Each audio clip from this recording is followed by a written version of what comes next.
just there's not enough time every day.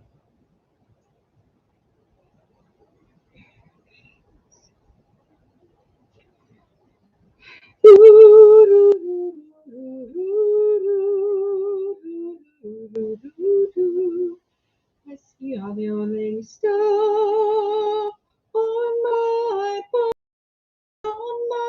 face. I used to have a deep voice, but now I weep and I sing soprano. I used to be a tenor. Sadly, it's on my only friend, and I had to say goodbye to them. Okay. No. Courier after courier was dispatched to the king. Dispatch is wrong. It's spelled wrong. And he promised to come, but didn't. The Duke d'Alençon went to him and got his promise again, which he broke again. 9 days were lost thus. Then he came, arriving at St. Denis, September 7th. Meantime, the enemy had begun to take heart. The spiritless conduct of the king could have no other result. Preparations had now been made to defend the city. Joan's chances had been diminished, but she and her generals considered them plenty good enough yet. Joan ordered the attack for 8 o'clock next morning, and at that hour it began. Joan placed her artillery and began to pound a strong work which protected the gate Saint-Honoré. Honor.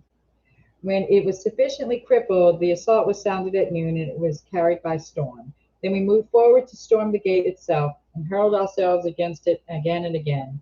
Joan in the lead, with her standard at her side, the smoke enveloping us in choking clouds, and the missiles flying over us and through us as thick as hail. In the midst of our last assault, which would have carried the gas, sure, excuse me, sorry about the gas. Sorry, in my Bob Dole, let's take a similar thing. In my Bob Dole fall, there was no gas. But there's been plenty of gas since my feminine parts had a suction cup in the fallen Kroger's and a big split. And I didn't pull a hamstring or anything. I went down so fast in a split. I injured this knee, and it's still injured. It's a big chunk out of it. But we left a lot of money on the table. Yeah, yeah. Some people. Yeah, I'm not gonna exercise you. Some people do this as a living. Yeah, I know. Frankly, I had a lot of professional slips and fallers.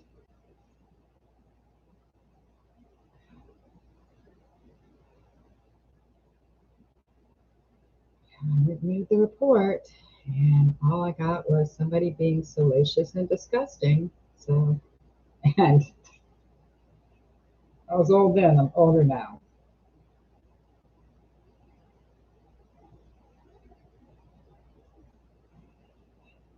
In the midst of our last assault, which would have carried the gate shore and given us Paris, and in effect France, Joan was struck down by a crossbow bolt, and our men fell back instantly and almost in panic.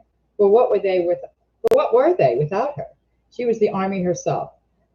Although disabled, she refused to retire and begged that a new assault be made, saying it must win, and adding with the battle light rising in her eyes, I will take Paris now or die. She had to be carried away by force, and this was done by Gaucourt and the Duke d'Alençon. But her spirits were at the very top notch now. She was brimming with enthusiasm. She said she would be carried before the gate in the morning, and in half an hour Paris would be ours without any question. She could have kept her word. About that there is no doubt. But she forgot our one factor, the king, shadow of that substance named Le Trenoir. The king forbade the attempt. Yes, you see, a new embassy had just come from the Duke of Burgundy, and another sham private trade of some sort was on foot. You would know, without my telling you, that Joan's heart was nearly broken. Because of the pain of her wound and the pain at her heart, she slept little that night. Several times the watchers heard muffled sobs from the dark room where she lay at St. Denis, and many times the grieving words, It could have been taken. It could have been taken, which were the only ones she said. It could have been taken. It could have been taken.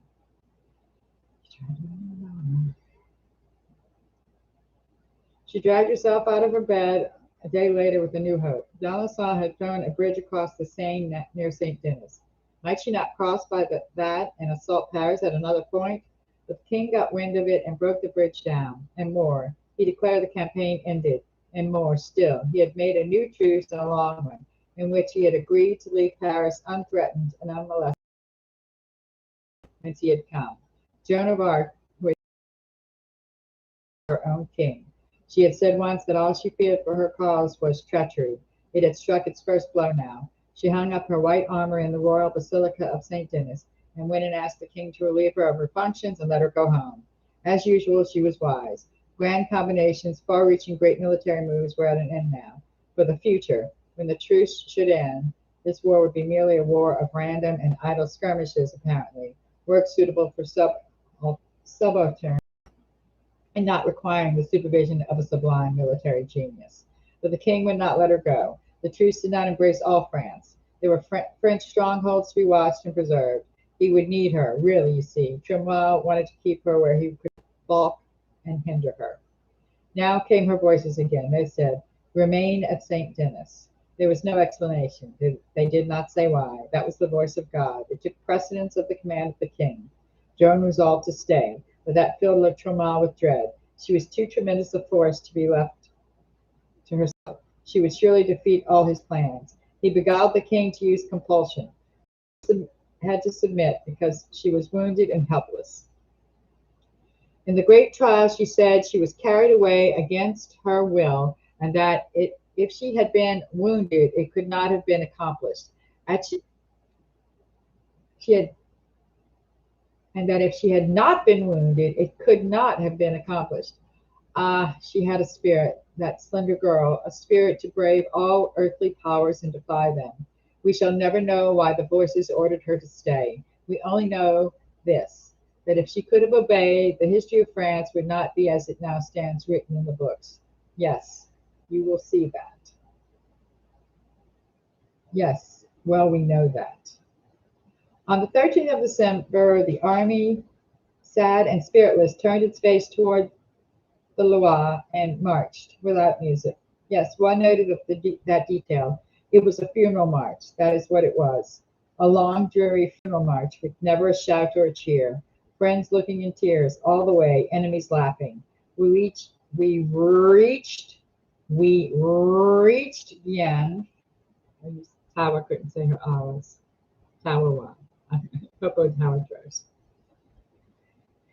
We ran at last that place whence we had set out toward Reims less than 3 months before, with flags flying, bands playing, the victory flash of Pate glowing in our faces, and the massed multitudes shouting and praising and giving us Godspeed. There was a dull rain falling now. The day was dark. The heavens mourned. The spectators were few. We had no welcome, but the welcome of silence and pity and tears. Then the king disbanded that noble army of heroes. It furled its flags. It stored its arms. The disgrace of France was complete. La Tremoille were the victors crowned. Joan of Arc, the unconquerable, was conquered. Joan of Arc, the unconquerable was conquered because of treachery of men. And the voice of God told her to stay there. Oh, it is so very friends, Saint John, dark. Pray for us now. Pray for